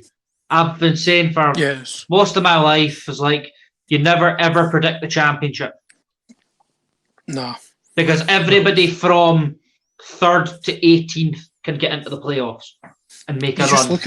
You just look at some of the teams that have ended up coming up. I mean, I know this is going back a good bit of time, but remember Sunderland appointing Roy Keane when they were 20th and they went up as champions. They just weren't ready. That was just mental. And even when Reading was doing this, I think it was Reading done it. That's the one I remember. They were 15th at Christmas and then they won like 15, 20 in a row to get, I think, end up winning the thing. Yeah, they did. Yeah. There's always a team that has a bit of momentum coming from February onwards or January onwards and ends up going up. And you just look at form towards the end, who makes the sprint at the end. That's the team that goes up. Because that used to always be Leeds' problem, didn't it, in the Championship? But it was huge. It was a huge one for us in the Championship. So many times it would be. Yeah. I think that season that's 2 years after we got relegated and we had a chance to go up against Watford in the final. We weren't mentally ready. We weren't really prepared. We were just that bad. Who was in the team? That was like McCormack, wasn't it? Yeah, not at the time. McCormack. McCormack was a lot later on. It was Becchio. It was Becchio. There was Guy Kelly was still there. There was Robbie Blake. There was a few Snodgrass. There were a few players that was there that time, and Rob Holtz was there. There was a few players, and Matthew Kilgallen as well. We were just struggling. I think we just after we beat Preston in the playoff semi-finals, we were tired. We were exhausted. And I think that was the start of the fall, the greatest fall we went down to League One because we didn't know how much financial bad it was after we sold a lot of players, but we didn't know how bad it was. Yeah, exactly. And then after when we came Bates, it's just like, where this is going to go because Bates were not making the way. And then remember, he bought the club again after the club was in administration when we got relegated to League One. That was an issue with us Leeds in the playoff that time in the Championship. We just struggled. We struggled. Yeah, and you look at the sort of all the results at the weekend, Burnley, Arsenal. If anyone's seen the Burnley goal, if you've not, go and have a look. Granit Xhaka, man. It's a shame because he's actually quietly been putting his head down the last most of the season and actually doing quite well. Like he's not set the world alight. He's not like he's not Ozil when he's not like anything that good. Yeah. But he's quietly been that kind of box-to-box midfielder that Arsenal signed him up to be. And he's kind of quietly gone about and done that. It's just that was an awful error. That's the first time in a wee while that he's shown himself up. This playing out for the back's a piece of nonsense. So why are every team doing it when you've not even got the players to do it? I rage when United do it. Because, see, unless you're Man City, then he fucking bother, man. You know what I mean? They're trying to be like Barcelona in a way, but like I said, how Barcelona started there, and then, Pep's like, don't worry if you make a mistake, just play it as it is. A lot of teams can't do that. Yeah, exactly. It's sort of that Barcelona way of life. Yeah, it's a Spanish way of life because they talk about like how kids practice all the time. They say, don't worry about it. And they get humped. Like they're single-handedly responsible for 10-0 defeats, some of these kids. But they keep going and they get better and they get better. Professional footballers at that level don't have time to get better. So it's one of those where you've got to kind of, if you by all means implement it at youth level to your heart's content, absolutely. But when you get to the top level, then if you don't have players that are ready and are that technically gifted, then probably shouldn't. Yeah. And you look at Arsenal again at the European places, are they? With draws like that, they can't be. No, they won't. They're going to be finishing way outside the top six. It's no matter what happens out. They're getting top half, and they should probably take that at this point. Yeah, they're just going completely backwards, aren't they? I know Arteta's trying to clear out Deadwood and all that, but this is beyond clearing Deadwood. It is. I mean, Lampard got sacked for less. You know what I mean? He did. Yeah. Well, that being said, I mean, I think what it comes down to is Arsenal fans owe Wenger a seriously massive apology for what the abuse they gave him. Because we've seen teams moving into stadiums. Tottenham, as an example, not had the money to do anything. And Wenger did one of those interviews a couple of weeks ago with Bein Sports, I think, where he talked about how Arsenal would go under if he didn't sell some of the players that he did. But he still got them into fourth place every time. He was a magician, wasn't he? He was a magician. And nobody gave him credit for it. It was Wenger out for years. That is an example of be careful what you wish for. Yeah, it is. Yeah, 100%. And now looking into that now, it's like, they do. It's a huge apology they need to, especially and Arsenal fan TV as well. Indeed. But what I'd say is, see if Arsenal had bought somebody like Partey about 5 years ago, 10 years ago, who knows what might have happened, because he's exactly who they've been looking for ages. That kind of guy that can sit in front of the back four, no attacking kind of intent midfield whatsoever, just sit in front of the back four and break it up. The thing is, they've been wanting that for years, since Vieira left. See, the thing is, right, I watched the video with Thierry Henry, and it was on Sky Sports Retro YouTube channel, and supposedly Fabregas changed everything for Wenger.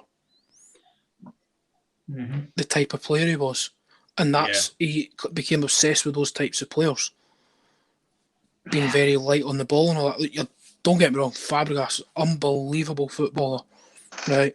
But you always need your Gilberto Silvas, you always need a Kante, a Matic, McTominay sort of player. It's going to be who can win a street fight in the centre of midfield. That's always the first question I ask. Yeah. You know, you always need a Roy Keane. You always need a sort of. You've got is it Calvin Phillips in it? Yeah, got Calvin Phillips. There's always a sort of hard number 6 there. Fernandinho's 35 and still doing it. Fernandinho, Liverpool have Fabinho. You have you rotate between Matic and Fred and McTominay. All the good teams have got them. It's just. And Chelsea's lack of it is why I wrote them off at the start of the season.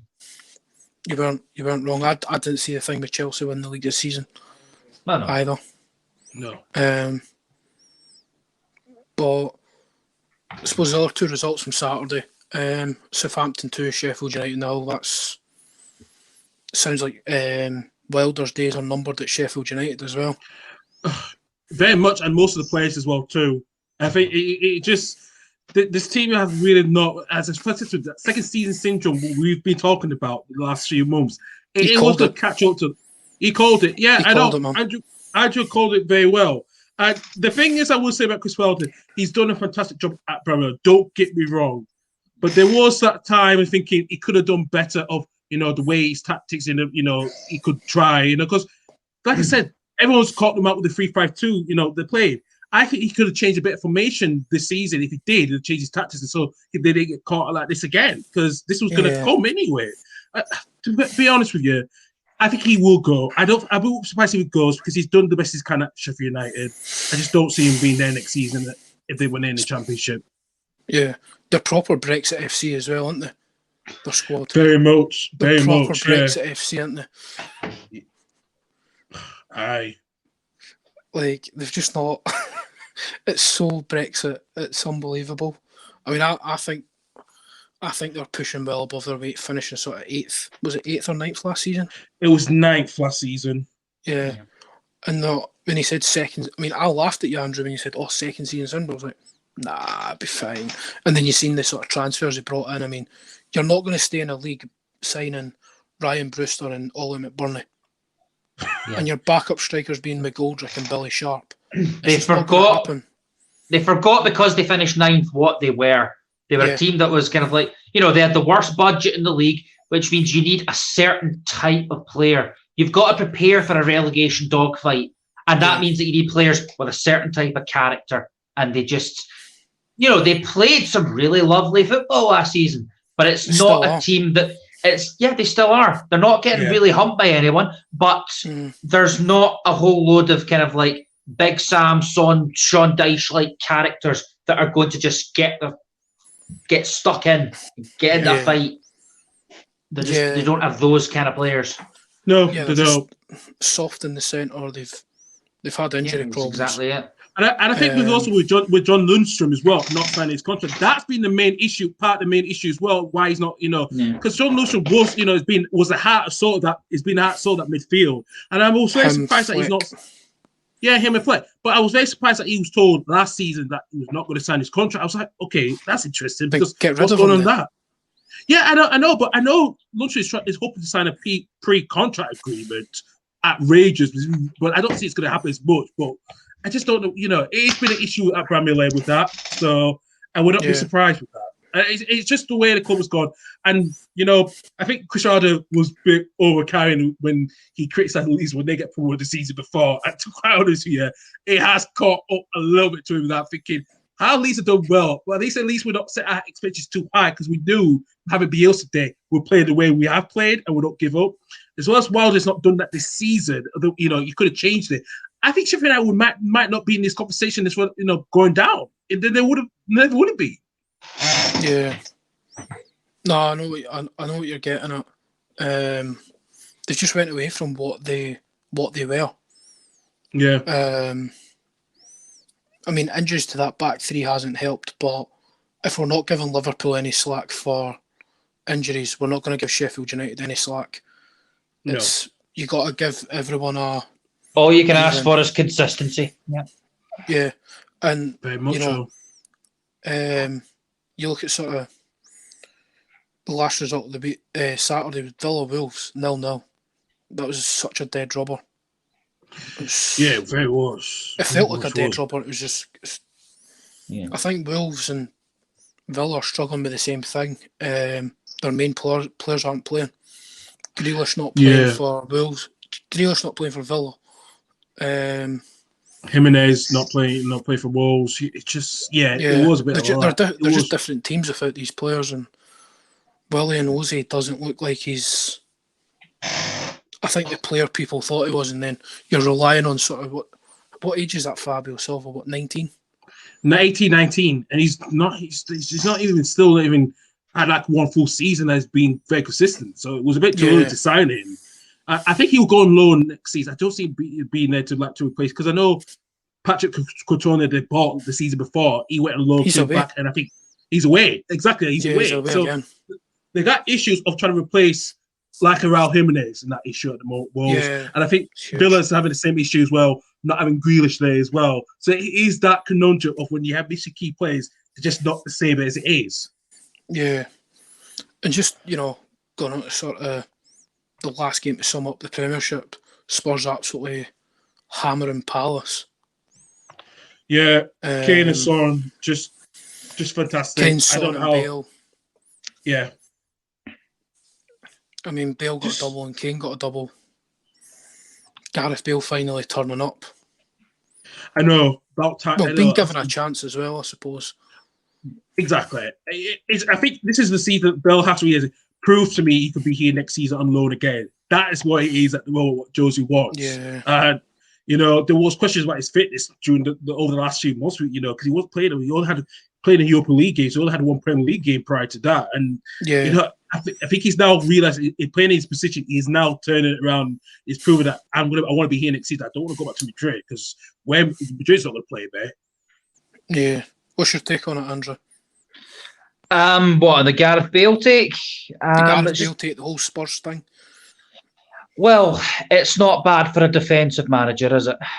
The way they've been going on. I mean, it helps if you've got Gareth Bale, Harry Kane, and Son Heung-min, one of the most kind of lethal, most potent kind of attacking sets of players that you can have in the league. But no, I mean, it's good to see kind of Gareth Bale getting like some kind of momentum back, and I think that's what he needed. He struggled at the start for obvious reasons. He hadn't played. He spent more time on the golf course than the football pitch over the last previous God knows how many years.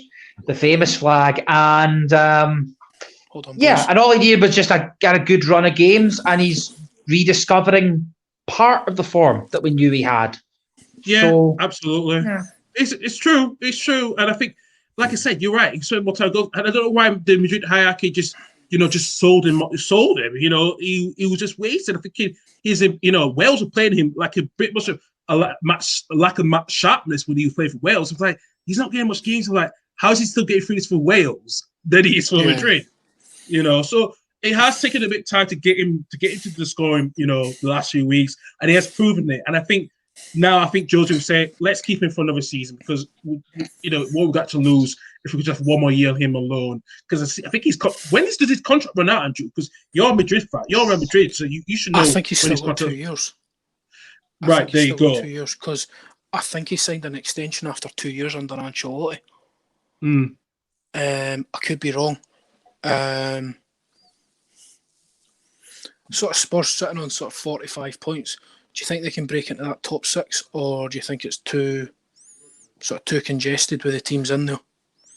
I think it's a bit congested, because you see Chelsea winning 2-0 on Monday. West Ham beating those 2-0. West Ham play poorly against us, but like I said, Thomas Tuchel's not even considered a goal again, man.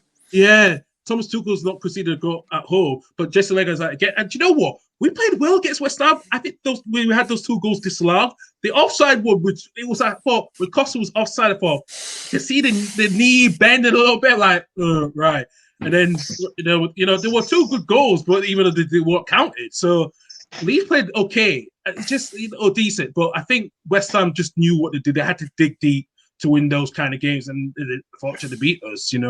I haven't spoken to my support worker Rash, who is West Ham. I haven't spoken to him about this, so it'll be interesting to see what was his take on it. Oh yeah, it's one of them with West Ham. David Moyes' contract's up at the end of the season. I know there's a contract on the table for him. Is he going to wait around and see what's going on, or is he going to sign the deal? You know what I mean? It's, that Celtic job's a bit of a carrot. If he's I think about that. Yeah, I think he's going to hold off until we know what is going on when it comes to the end of the Scottish Premiership and the Premier League, where West Ham do finish, and also what does the ball give him with the budget. That is going to be interesting. What happens and so forth. So I think he's going to hold off very much until then. He's not going to be in rush to it because West Ham have done well. And I think the reason why West Ham have done well because they've had no fans, and that has been the key difference they've had. And I think he's got to realize, maybe. But we'll see what happens with that come this summer because he's got a huge decision in his hand. The West Ham board has to do best to keep him, and actually, the players that they've had this season to make sure to keep them because he said over there, Declan Rice is worth 100 million, but like I said, he's just doing that to keep the probably is. Rice. Exactly. Right now, he probably is. Yeah, because he's a young English player who can play football. Absolutely. I'm looking at your lineup. That's probably the strongest 11 you've put out for some time. It has been, and other than Bar Costa, and Helder Costa's been a bit of an issue with him since we bought him. I don't think he's been his best, but barring him, we had a good, decent squad 11 for that game, and we really did. Yeah. And like I said, we had chances, quite well. And be honest with you, I think it's just the right-hand side where we have Costa. That's been the issue we have because Costa's not lived up to these standards. Yeah. I think he will be gone in the summer. I think there will be another midfielder will come. I think like I said, we talked last week, we'll sign Jack Harrison permanently. But I think we'll get one more player on the right-hand side that can cover Jack Harrison or like for like. Yeah. And also Chelsea beating Everton. I think that was more a men v boys thing with Chelsea and Everton. I think that was a know your place sort of performance. And I'm not disrespecting Everton or that. They've been brilliant this season, but Chelsea just turned the screw.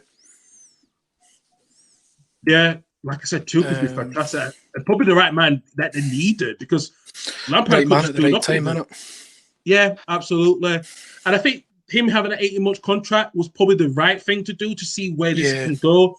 Because that's what he heard him, he spoke to Rio Ferdinand the other day about it, because I was listening to it as well. And he did talk about how he's trying to, players that he has, using Hudson-Odoi a lot better in his role and playing Ziyech a bit more inward than outward. He's trying to get that squad playing quite well, and it is proven well that playing Havertz up front as a false nine did work against Everton on Monday night. So I think now Tuchel's going to build on from that next season completely.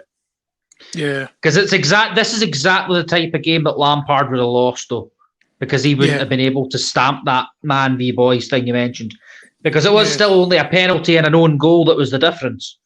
Whatever you say about it, but no, it's one of those games that there's a difference in managerial quality that you just know it's a prime example of a game that Lampard would have lost. Yeah, and it would have been sort of Ancelotti just going, right, young man. It's exactly how it would have gone. Yeah. That's not the thing is, people would think, oh, you're disrespecting Lampard or you're disrespecting Everton. These managers, right? Ancelotti is one of the best managers there's ever been. And Tuchel's just getting the best out of his players because he is an excellent coach, and Everton aren't quite there yet. Yeah. As much as they've spent money, they're not. They're just, there's got a good group of young players there. They're still at that point where they've got a great first 11 that can take anyone, but there's a worry about depth, because you worry what happens to Everton if they say lost James Rodriguez, they go back to like 8th to 10th where they were previously. Yeah, well, he didn't actually play. I mean, Alex Iwobi, he's not setting the world alight anywhere. No. Arsenal done really well getting, 25-30 million for him. Yeah, I know. Sigurdsson playing. I mean, you look at their bench, there's nothing on the bench, really. You got Bernard, Josh King and Tom Davis, and the rest are young players. So that's exactly, you got a spot on there, Andrew. And you just know that Chelsea, you look at that Chelsea squad and you're like, right, I can put anyone on here. I know. And they're going to make a difference. I mean, the subs Chelsea made, Pulisic, Kante and Mason Mount. Yeah. They left Ziyech on the bench, they left Thiago Silva, Rudiger. Giroud. Yeah. Chilwell, bloody hell, yeah. He's looking at Everton's bench, bloody hell, that is a huge comparison. Who do you bring off to change a game? Because it's hard. Yeah, they're just probably a couple of players away from being properly competing for that top four. Probably benefiting not playing in European football right now. Hugely. Yeah.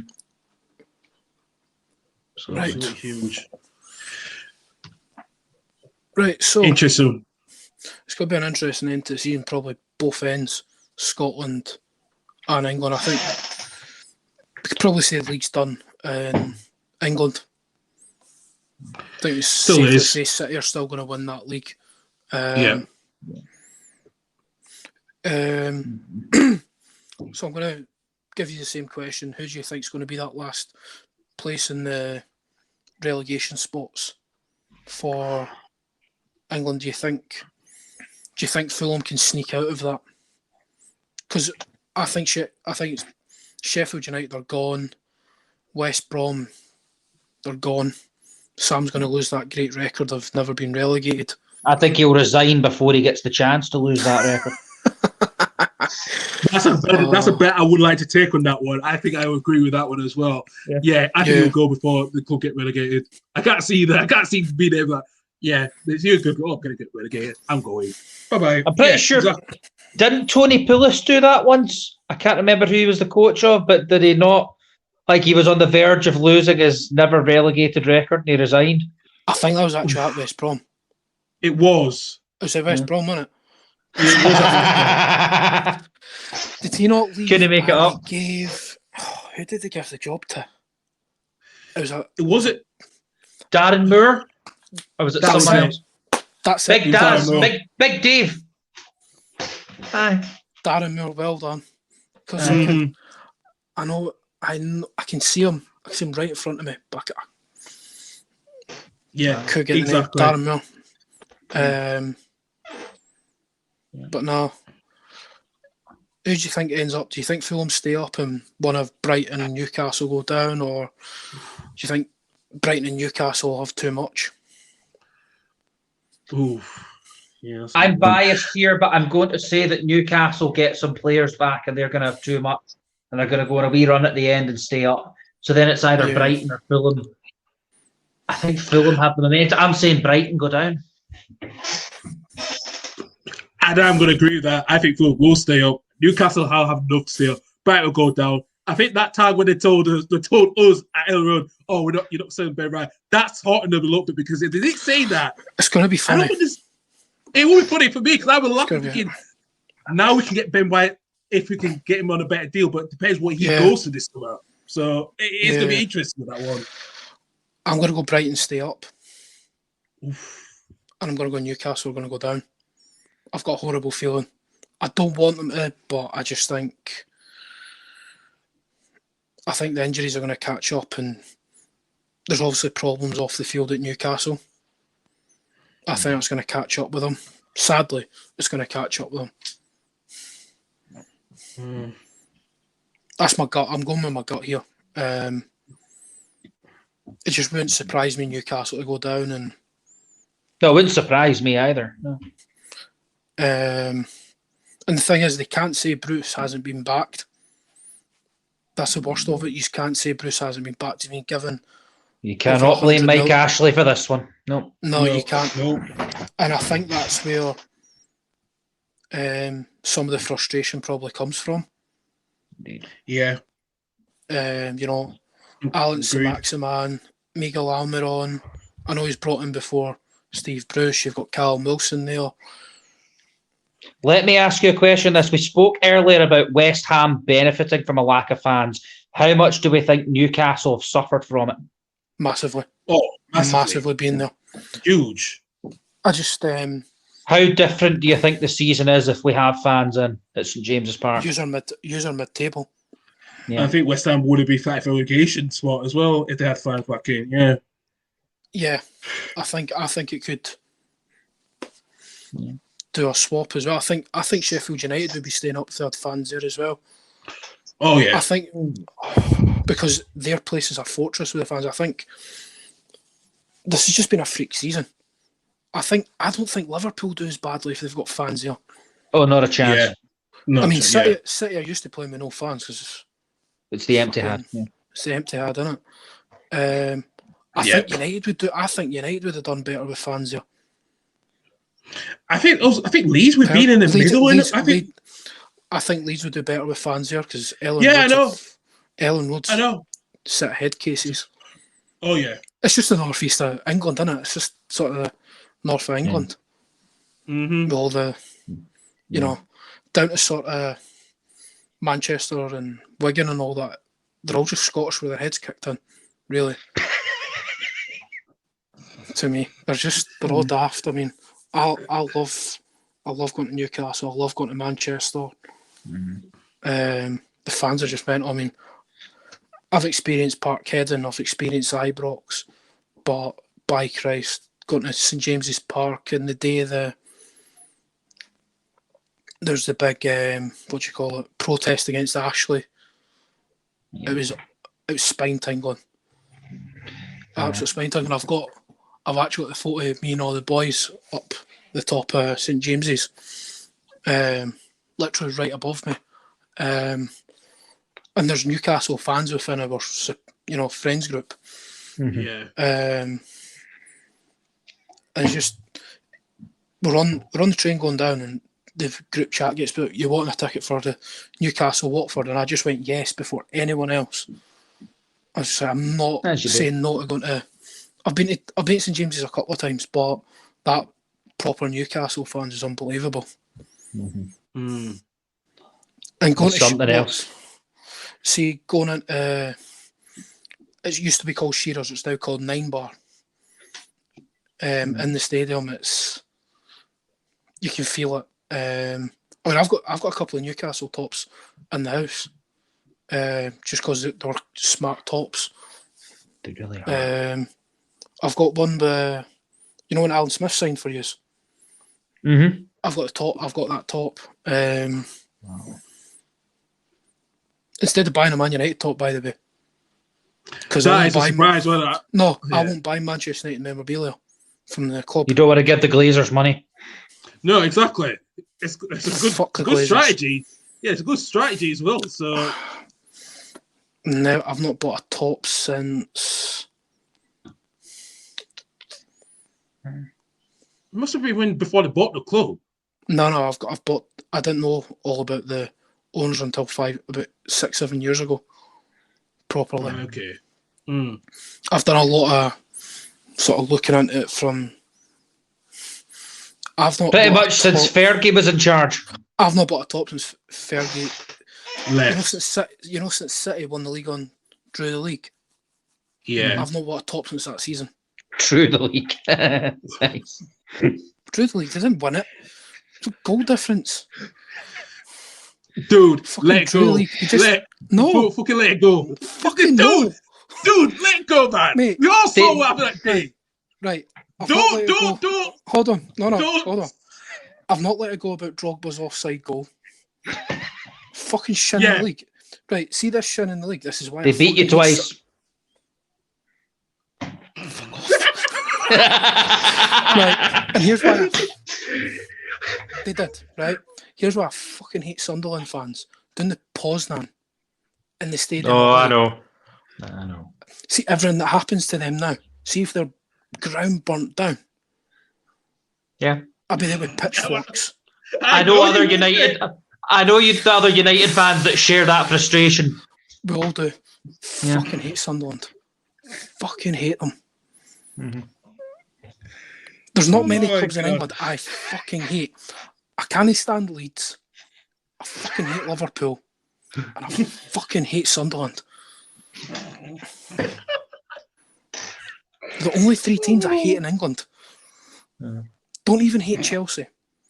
Don't hate Arsenal. Ooh, that's a bit controversial with that one, mate. Right. See, Arsenal, they were always that beautiful club. They always played beautiful football, and it was a good rivalry. Chelsea, it's a rivalry because of the money and all that, right? I fucking hate Leeds because that's just being a Man United fan. And I hate Liverpool just because I'm a United fan. And Sunderland, it's because of their fans. It's because of their fans, man. See, when they got relegated, I celebrated. It was a fine, fine afternoon. Yeah. And then for us two, when we saw Sunderland celebrate and see win it, that was a huge laugh in the face when we say, yeah. Fuck. I mean, you would have loved it, wouldn't you? You know, Phil. You just remember Phil Jones's face, like. Oh yeah, that's his face permanently. Come on, fucking Geordie idiot. That would have been even worse for him because he's a Geordie. Yeah, it's true actually. Is he not? He's a Geordie. He's kind of a Geordie because I think he's come from that part. Yeah. Yeah, he's from sort of Durham area. Yeah. He's a Newcastle fan or something growing up. Yeah. That would have been worse for him. Mm-hmm. Looking at, Michael Carrick's for Wallsend as well. Yeah, he's a Newcastle fan, man. He's diehard Newcastle. Well, he grew up in Wallsend, so I done the Wallsend Boys Club. Absolutely, along with Gaza and Shearer and everyone else. Yeah, Gaza, Shearer. Oh, here. Don't need to go any further. Get hold of his autobiography. Unbelievable. He's got a big love for Celtic as well, seemingly, in the book. But I'm going to call this to an end, boys, because I think we could be here all night talking. And my phone's on 3%, so good stuff. Yeah, so and I will just continue teasing you more about that game against at Sunderland as well. We're going to leave it as that. So, can I just ask, how much do we pump you by this season? Hey, that is fair. I give you that. No, that's fair. I give you that. But you couldn't pump something, couldn't you? You should have put something that you could have won the title anyway. It's lost when we drew against Everton, mate. Exactly. Any United fan will tell you that. Boys, thank you very much. This will get put out tomorrow. There's a couple of edits I'm going to slide in. Yeah. Once I get it all done, I'll chuck it in the chat because they're going to be special. They are. Yeah. This is the most fun one we've done for me. Yeah. Right, boys, this has been Football Bloody Hell. Thanks to Andrew Walker. Thanks to Carl Levy. And we'll see you next week. You're there. Bye-bye. All right. Bye-bye.